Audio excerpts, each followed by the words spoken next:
Hi, third grade. This is episode number 2 of talking about TCI lesson 7. So, hopefully, you've watched my first video and you've read the introduction and section 1. We are now moving on to meeting some of these kids in lesson 7. So, our first little kid that we are meeting, her name is Josie, and she is from Canada.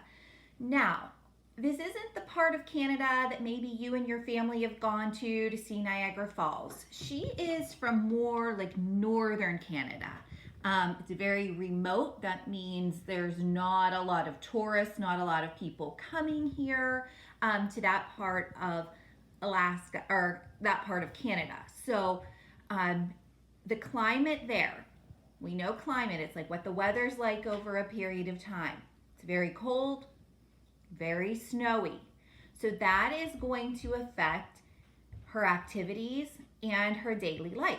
So for example, when we actually are going to school, typically you ride on a school bus, your parents drop you off, a family member drops you off.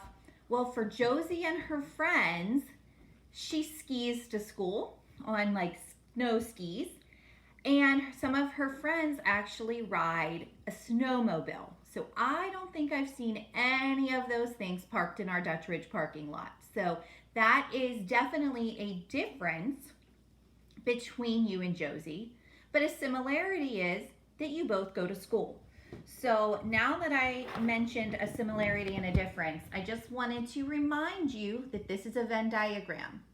And as you are reading about these kids, these other students around the world, you may want to be taking notes to see, how they are different, how they are similar to what I did. I just took some notes on each child that we are learning about. All right, let's go ahead and get back to Josie. When she is at school, she has computer class. I think you guys go to computer class as well with Mr. Householder. She has reading class. She has math class. She has history class. So these are similar subjects to what you guys are also learning. Now, for her activities, since she lives in a place that is very cold, very snowy, her and her family do something called ice fishing, where they would drill a hole in the ice and they bring all of their equipment and they go fishing through the hole on the ice. She also has a dog. Maybe some of you guys have dogs. You get some extra play time with your dogs over this. She likes to play with her dog. Food. Remember how we talked about in episode 1 that culture even has to do with the food that you eat. Now, they do not live super close to a Giant Eagle or a Target or an Aldi to get food. So their families hunt, and what they hunt is a caribou, one of the things that they hunt. And a caribou is very similar to deer that we would have here. So you will be reading that they eat caribou stew. And I know you might think, that sounds so weird. But just think about like if you've ever eaten deer meat before.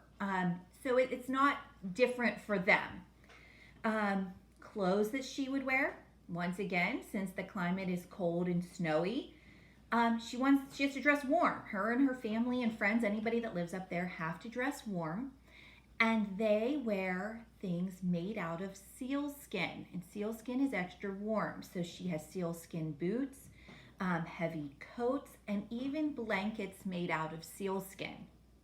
Now, they have an activity that's called blanket toss, and you will see a picture of it on the bottom of that section in TCI. And when I look at that, it reminds me of kind of 2 games that we play here meshed together. It reminds me of if you jump on a trampoline, and it also reminds me of the parachute game that you play in gym class. So I want to hear your reactions, what you guys think about the blanket toss game at the end of the lesson with Josie. So that was our first student that we met in TCI lesson 7.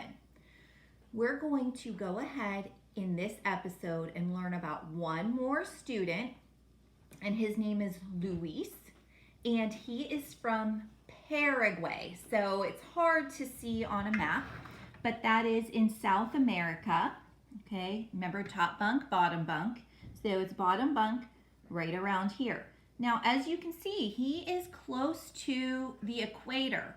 So that's going to change the climate a little bit. He is not going to be skiing to school. He is not going to be riding a snowmobile to school. Actually, clippity clop, Luis rides a horse to school. Once again, I have not seen any horses parked in the parking lot of Dutch Ridge.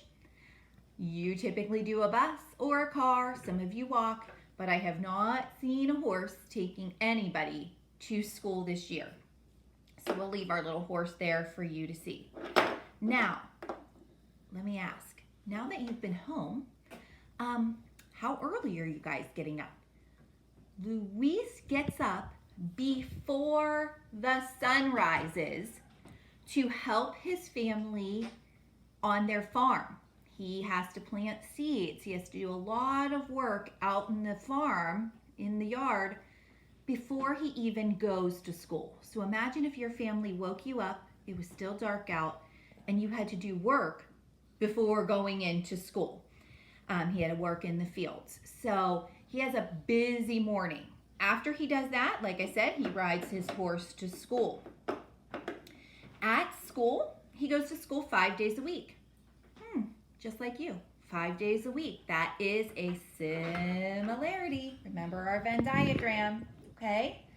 And at school, he has like a break. So I would think that would be like our recess time, and he likes to play soccer with his friends. When he gets hot, a drink that they drink there, it's called tereré. I think that's how you say it. And it's made with water and crushed up leaves. Now, we have a drink here in America that uses crushed up leaves. And I'm going to give you a second to see if you know what it would be mixed with water. Anybody think they know? I'll tell you. It's similar to tea that we drink here in America.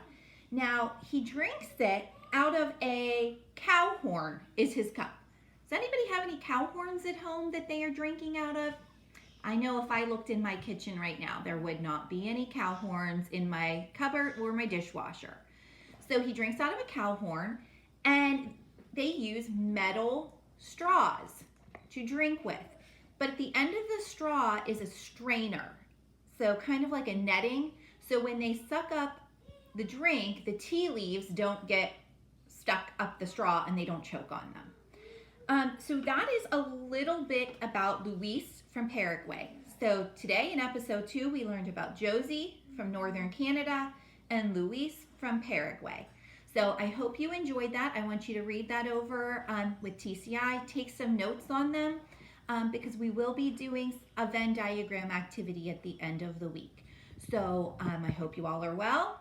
Keep up the good work. Talk to you soon. Bye-bye.